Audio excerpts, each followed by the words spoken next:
Friends, welcome back to the Wild at Heart podcast here in the week of September 6th. September is starting. Fall is upon us. We're making the transition from summer to fall. Well, and welcome back too from a break, because in August we took that month off from podcasting. So, John, it feels good to be back in the studio. Good to be back in our conversations again. Yeah, it does. It does. And we've got some fresh perspective and orientation coming out of the summer and moving into fall. We actually think some pretty big things are going on. There are some trends taking place in the culture, in the human heart, and in the spiritual realm that we want to shed some light on this week that's going to help you interpret some things in your own life and prepare your heart for the transition into fall. I think I want to start with just very simply, hey everybody, how did summer go? Like as we're making the transition from the kind of what we would consider the traditional, Labor Day's over and summer's quote over, and how'd it go? Like, Alan, how was summer? Did it provide the recovery and the, kind of recharging of your batteries that you needed? You know what? It did in a lot of ways, only thanks to what you had prepped us on back in April, which was early May. Tell me how helpful my sage wisdom was. Well, you had asked what our soul needs most. Yes. And it was in the newsletter and it was in conversation around the Outpost and on some podcasts. But the whole topic of, if you were writing yourself a prescription, what would it be? And then try to live in a way that's kind to your soul for the summer. Because the pull and the lure was, we can finally get out. Let's do everything we've been wanting to do or couldn't do or wished we could do. But even so, summer's gone and it wasn't enough. It wasn't enough to sustain, and it felt too short. Yeah. Yep. Same here. Beautiful moments, great things. I followed my prescription that Jesus said. I really wanted to travel. He said no. Really wanted to do a family vacation. He said no.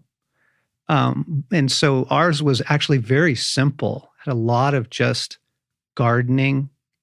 Nice. Flowers. Yes. Walks in the evening. I mean, really, it was like a budget summer, but it was good. And I am keenly aware there's a little part of me inside that's freaking out that it's over, because I love summer. Like it's my favorite time of year. And I love the fall too, but just the idea of here we go again, the world's ramping back up. And in many ways, the world is trying to make up for lost time now, businesses and that sort of thing. And like, okay, stomp the accelerator. Totally. Now's time to get it all done. So what we want to start with, folks, is how was your summer? Did it refill your tanks? And how is your recovery coming along, everybody? And I hope I don't need to convince you all that we're still in recovery. Like, right. There is a kind of global denial going on right now that we're just going to bounce back quickly from the trauma of the pandemic. Yes. And yeah, it's just classic human nature.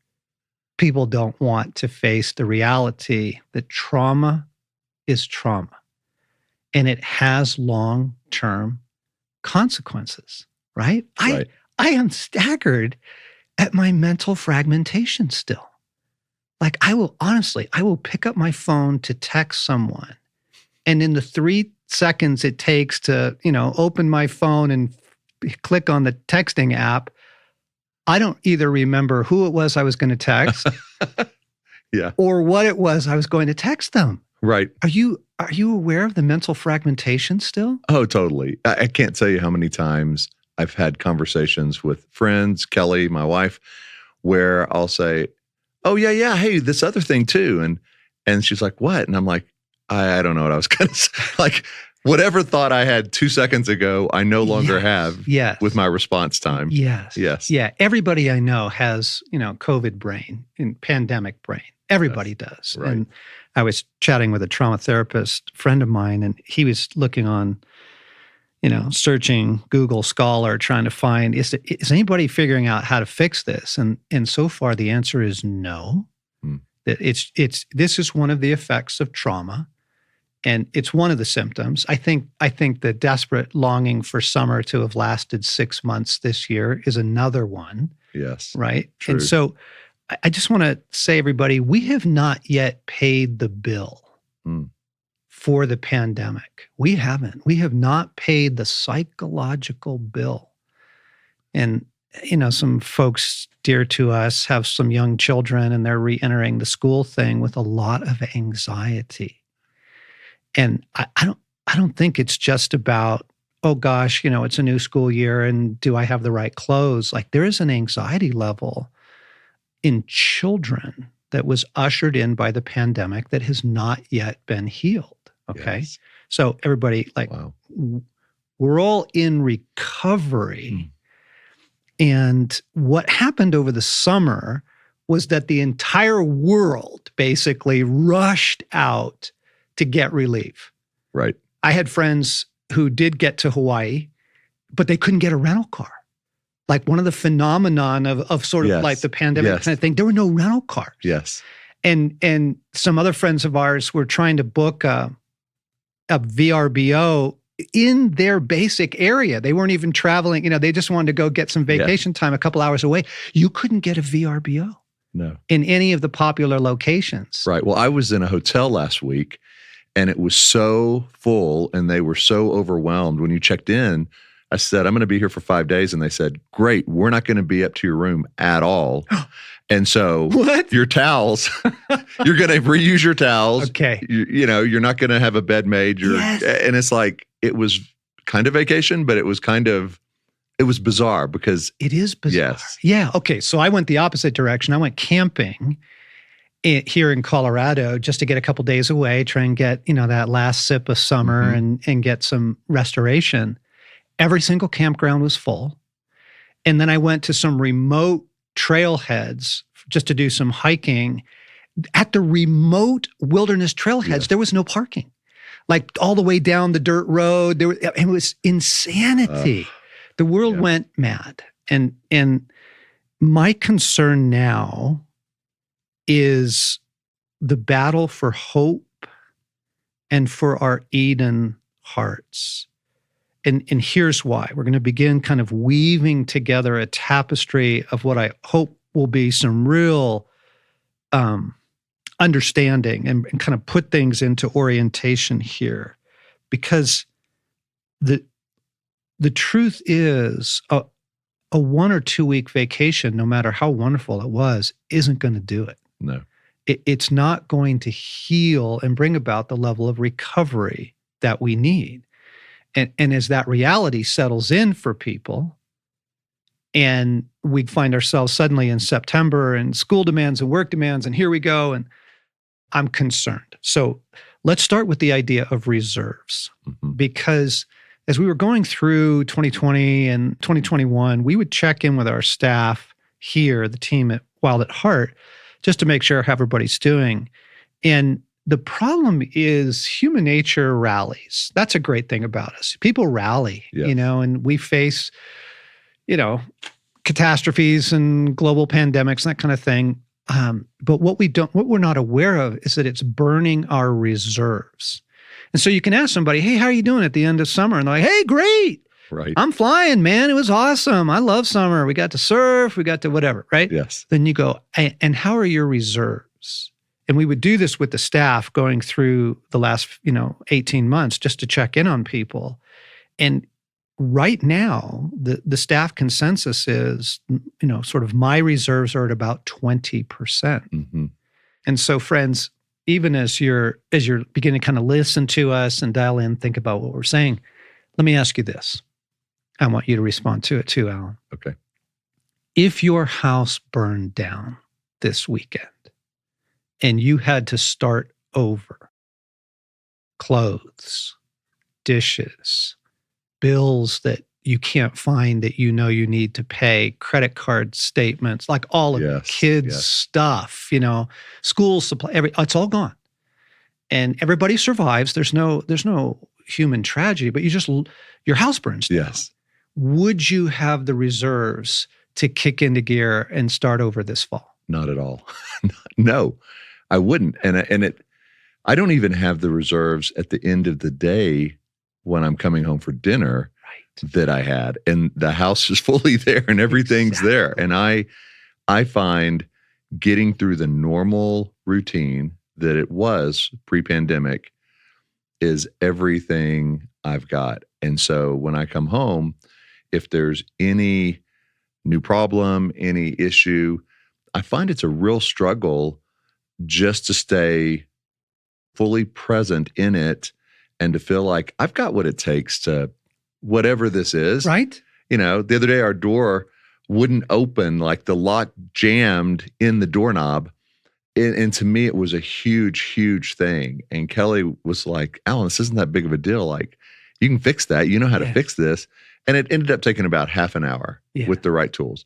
But in the moment, it felt like I was being asked to just run up Pikes Peak. Okay, that's it. And I'm hoping this is helping people kind of dial into, oh, okay, now I understand what you mean about recovery. And we haven't paid the bill yet for the pandemic psychologically. Because Stacy was describing it. She said, summer was helpful. It really genuinely has been. And she said, I feel like my reserves are coming back. But she went on to say, they feel very tender. And one crisis, and it feels like I've spent them. Yeah. I've got to, suddenly we get the phone call and a friend's in the hospital and it's late stage cancer that they weren't even aware of. And, and I'm tapped out. Right. I'll rally, we'll show up, we'll love, we'll pray, but then I got nothing. Well, and John, it's even simple, not even like a crisis thing. Like I find myself, if I go to a party for 3-4 hours Saturday night, Sunday, my desire is I need to spend the whole day at home recharging the battery just from a fun couple hours out. Yeah. Okay. So the fragmented mind, the depleted reserves, and just the diminished capacities. Like I just get to the end of the day and I don't have what I used to have. I used to be able to flourish in the evening and get more things done, personal things. It's like flop on the couch and turn on the TV. Right. Okay. Yeah. So these are all signs that we are in recovery, gang. And just to take a kindness to that, take a kind approach, reserves take a long time to replenish. They don't just bounce back. And this is, okay, now getting into sort of my concerns for people. One thing that will be very helpful is I'm realizing that we've got to take a long-term view of our recovery. And again, I think the global denial and the mad rush out there and no hotel rooms, no rental cars, woo, where certain people are predicting a new roaring 20s, after World War I and then the Spanish flu, which came through the pandemic. The United States and Europe experienced the roaring 20s, a time of indulgence and parties and money spending and that sort of thing. And it didn't work. That doesn't heal the trauma of a world war or of a pandemic like the Spanish flu.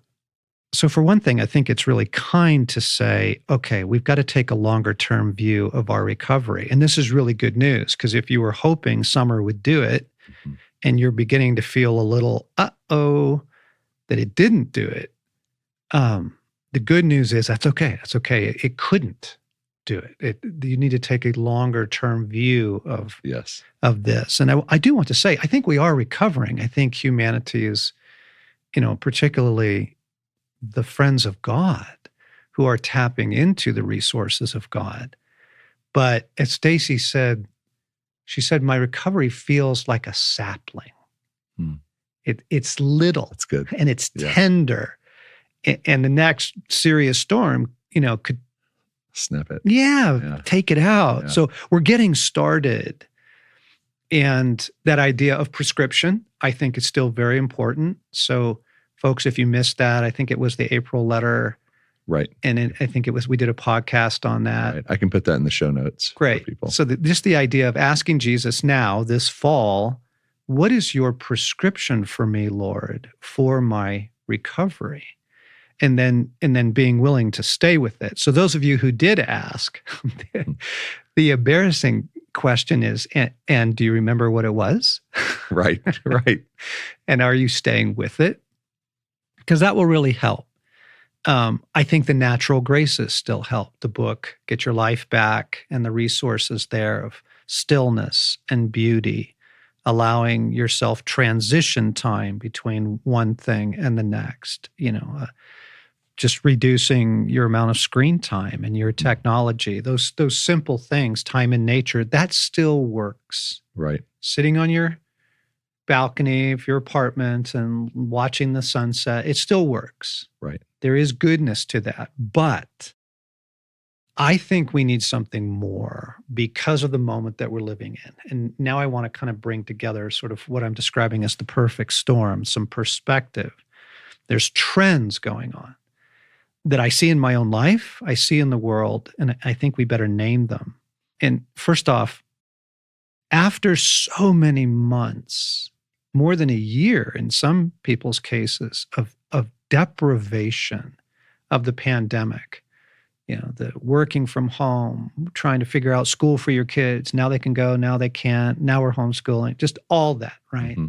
Living in a world where every human countenance was veiled by a mask. Yes. Now, this isn't a statement on masks, so people don't get upset about that. But just, you have to understand that we respond to the human countenance in nanoseconds. The brain actually receives it and processes it more quickly than reason. And so you can look and go, this person is friendly, not friendly. This person is happy, they're sad. This person wants to engage, no, they're checked out, right? And you just, well, when all that's veiled from you for months and months and months, like this has an effect on the human soul. And after all of that, all the little losses of we couldn't go get dinner where we used to go, we couldn't go to movies, just everything, right? Right. After months and months and months of deprivation, there is a kind of desperation to refill our famished souls. And this is the Roaring '20s phenomenon. And it's what we saw this summer. Mm-hmm. But the problem is the rush is an attempt to get back to normal, and your soul can't do that. And my friend Dan, who actually was working on a book on trauma, my friend Dan Allender, was telling me about World War II and Dachau, the prison camp Dachau. Mm-hmm. And when the Allies got there and liberated the prisoners, there was actually like a bakery nearby. So the soldiers are like, they just ran in and raided it. They're like, bread, cheese. I mean, because the people were, skeletons. And so they start bringing in bread and wine and cheese. And the prisoners started dying within hours because their bodies were not able to assimilate what was to them once very normal, right? Yes. Like after years of starvation, they just couldn't take in the volume of it, what it was, Right. And so the medics had to come in and, of all terrible things, like take the food away. Wow. And administer it in a much more conscious way. As well, it's the same thing of the human soul. After periods of deprivation and trauma, it doesn't work to binge. It's actually hard on the soul. Your soul literally can't absorb the nutrition of it, right? Right. Okay. Right. Wow. And it explains, I think, for many of us, some restraints that we feel Jesus putting on our binging. The number of people I know that wanted to take big trips. We wanted to go. We were going to go to, Cozumel for 2 weeks and that kind of thing. And God said no. And, we were going to try and, get the vaccine and get to Europe. And God said no. And he did it on my summer as well. There were so many things I wanted to do. And he kept saying no to it because he was aware that I'm in recovery. Yes. And binging won't work. And so this sort of global denial of rush out, binge, for one thing, it is denial. It's pretending like we're not in recovery. Yeah. And then it sets us up for disappointment.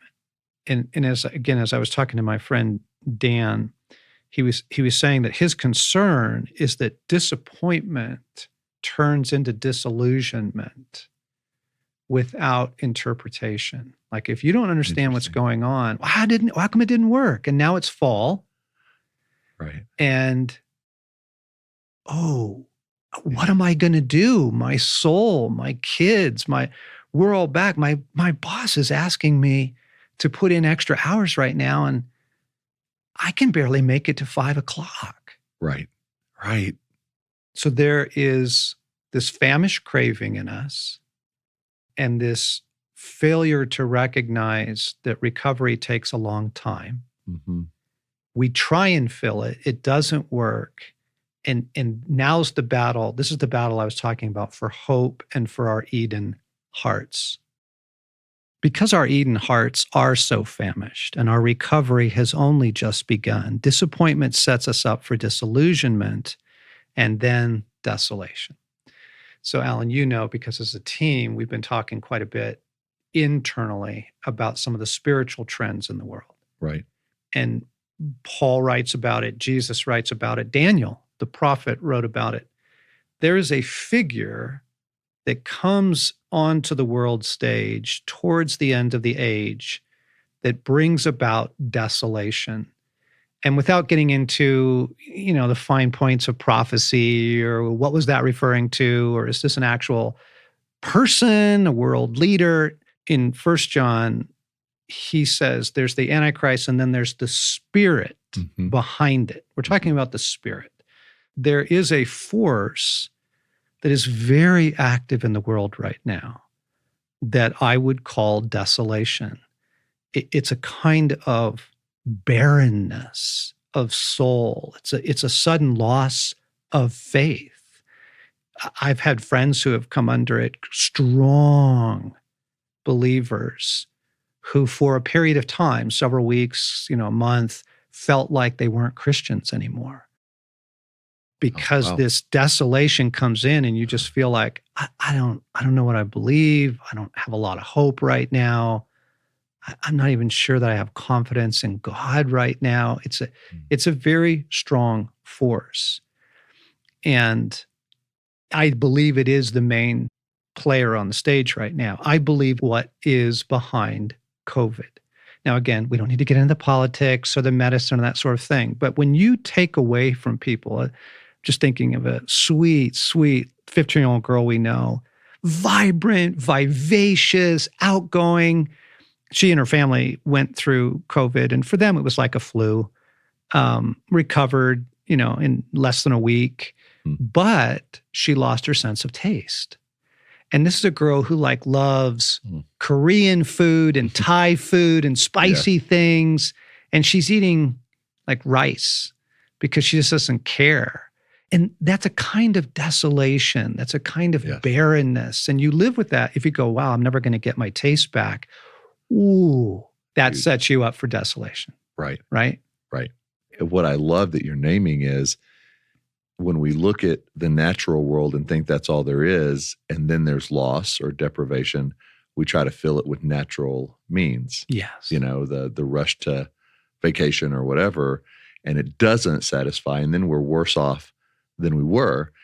But when you point out the supernatural, the spiritual, the unseen, then you go, of course, the natural isn't the antidote to a supernatural problem ever. It's never enough. Right, right. And if we're not aware of what's going on in the world around us, the effects of the pandemic, the psychological bill that has not yet been paid, the fact that we are all still in recovery, that binging didn't work. Summer's gone now, and we're now the world is demanding of us the same performance it asked prior to the pandemic, but we don't got it.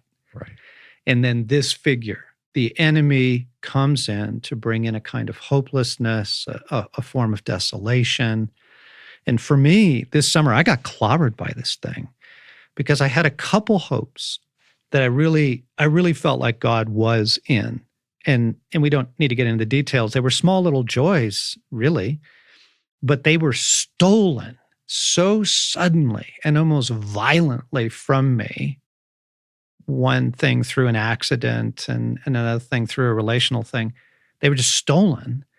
And okay, so that happens, right? Not a big deal. But then if this figure, if this spiritual force of desolation is there and pounces on it, Right. I was bereft.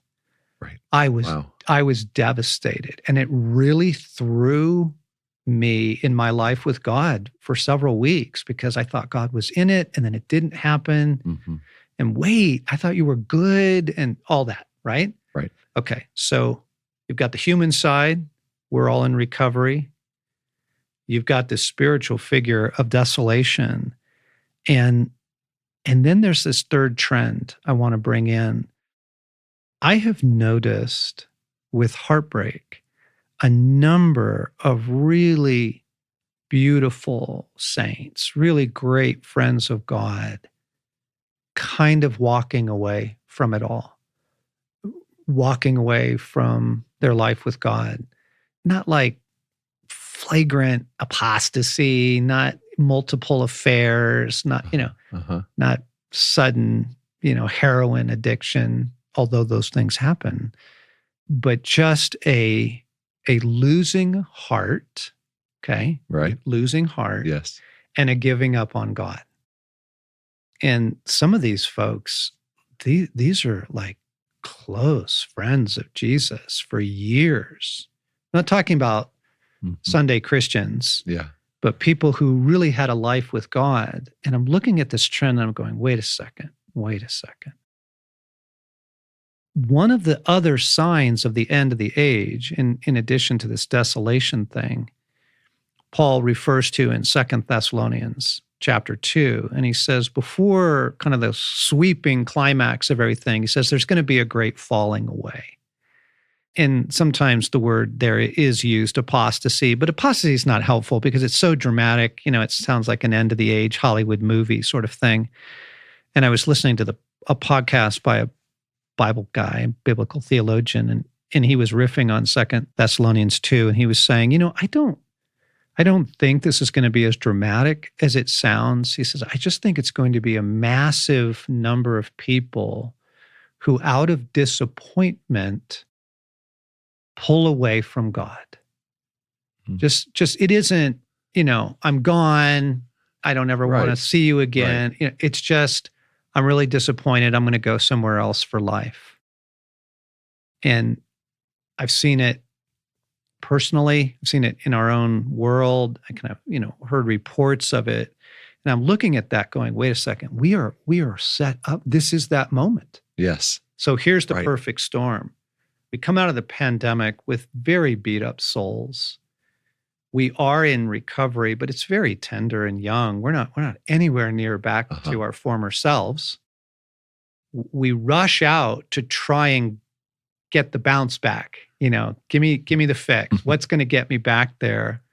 Or we just pretend that everything's fine. I have a number of people in my life who are pretending that everything's fine. And it doesn't work. And it sets us up for disappointment and disillusionment, right? Right. And then this guy, this desolation thing, jumps on it.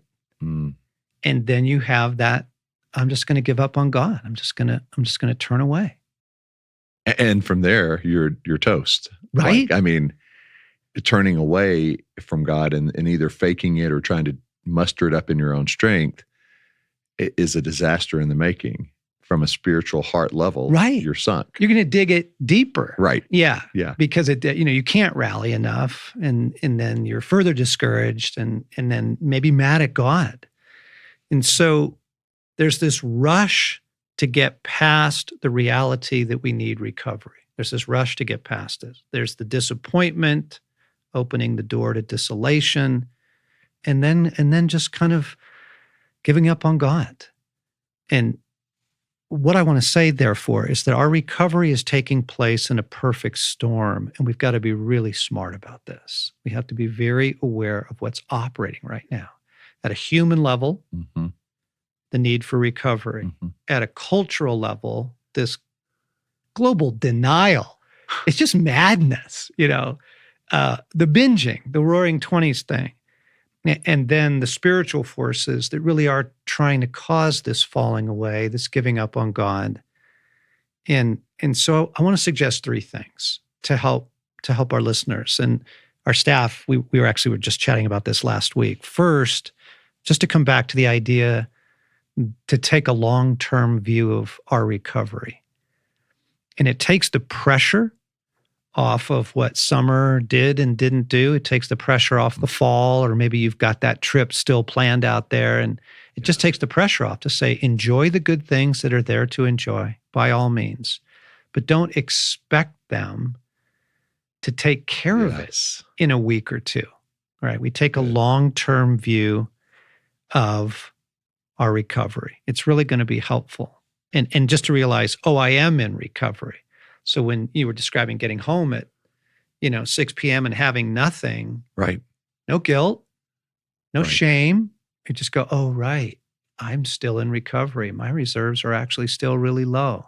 If you can be kind to yourself and try to find things that bring life instead of getting busy or just pushing harder and harder, I think that's super helpful. Yeah, that's good, Alan. And not asking yourself to perform at the levels you used to perform at.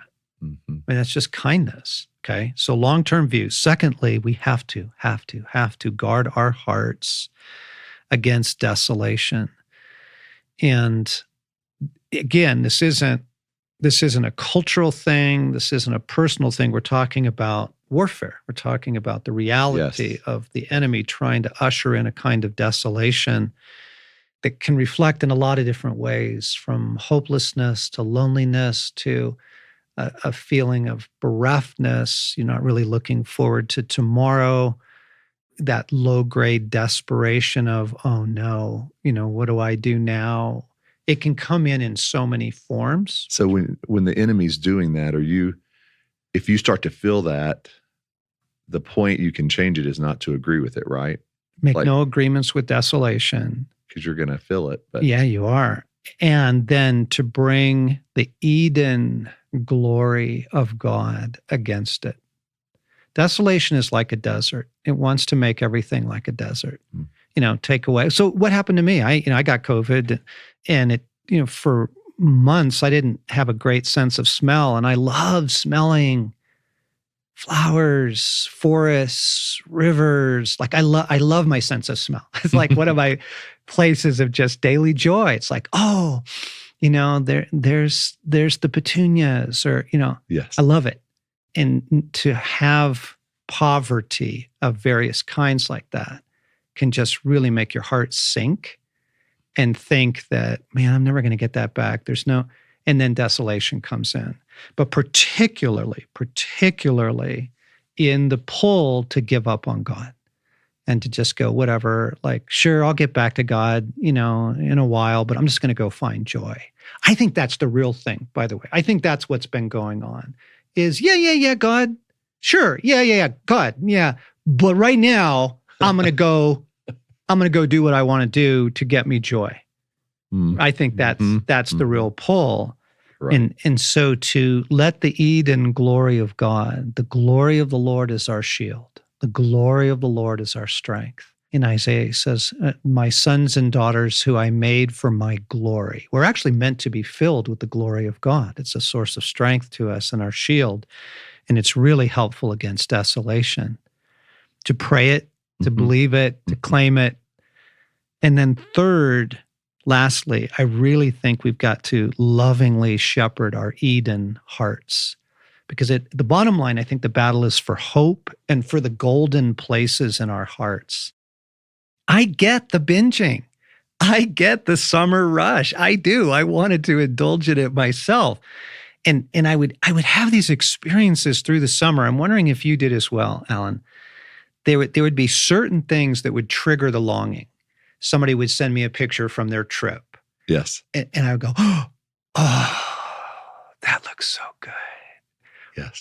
Or I would just have a memory of summers past Mhm. and how great that, Teton trip was. Everyone go, oh, wow. And it would trigger these Eden longings in my heart, what I call the golden places. Yes. Places in us that just yearn for, the sweetness of life. Right. Laughter on the porch, dinner with friends, Yes. yes, the ocean, yes, the mountains, right? Exactly. Yeah. The other day I was looking through photos online, not my own, but just that were posted of different oceans and beaches and the turquoise clear water and with the sun and just, the hammock off to the side. And Yeah. I'm like, that would be it. That's and it. I have to go, Yeah. no, that would be really good, but that's not it. Yeah. That's not the cure. Yeah. And the thing is, be kind to that Eden longing in you. Because the other thing we do then is we just shut it down and we just go, that's not going to happen. Get back to work. Yeah. But those longings, those places, those are golden places in us. They really are some of the most precious places within our souls. We have to shepherd them and protect them from disappointment and disillusionment and even binging. And the way we do that is we shepherd them back to God. And I would have these longings come up. I mean, honestly, it was amazing what could trigger it. And everybody has their own thing. But for me, the smell of cottonwoods and rivers in the summer, just triggers for me float trips, fly fishing, adventure, joy, that's like one of the golden places. And it would trigger it, but I couldn't go do it. And that's vulnerable because I just go, well, shoot, I'm just more bereft, right? Right. More of the poverty of the pandemic and all that. Yes. And instead to say, Jesus, I give you my Eden heart right now. I give you this Eden longing. Hold this, keep this, Lord, fill this with your love and your life. Meet me here. Meet me in this longing because we can't. And even if you got it, friends, summer's gone. Right. And then, Right. we're back at it. And honestly, the thought of winter could. Don't go there. Right. Yeah, I mean, it could almost send me into total apostasy. Don't go there. So there we are. Our capacities are lower than they used to be. We are in recovery. Our reserves are low, and they take time. Mm-hmm. And just to be kind with that and say, oh, okay, I'm in a longer term recovery than I thought. That's just really kind. And then to go, and the enemy would love to jump in with disillusionment and disappointment and heartache and loss, and then just a bereftness. Right? Yes. And then the temptation at that point is to give up on God. It's like, well, whatever. I'm just going to go get what I want. And I'm going to, drink more, eat more, have an affair, whatever, Yeah. We shepherd our Eden hearts. We shepherd our Eden hearts back to God. And we ask him for strength in this hour. Give us strength, Lord. Give us strength because we're in a very unique moment in history, right? Not a lot of people have lived through what we've just lived through. And there are these unique spiritual forces going on right now. So, wow, let's be smart about this. Right. Give me strength, God. Shepherd my heart through this time. It's so helpful, so hopeful. I hope so. Really wanted to provide just some orientation of hey, this is what's been going on. This is what's taking place. Mm-hmm. Let's be really smart about this and protect our hope, protect our life in God. Okay. I know that was a lot. There are, movements in the human heart, movements in the world, movements in the heavenly realms, all converging together. That's a lot to take in. And what I want to do now over the next 3 weeks, we're going to turn this into a 4-part series. So episode 2 next week and 3 and 4, we'll go back now and slowly unpack this. What does it mean to take a long-term view?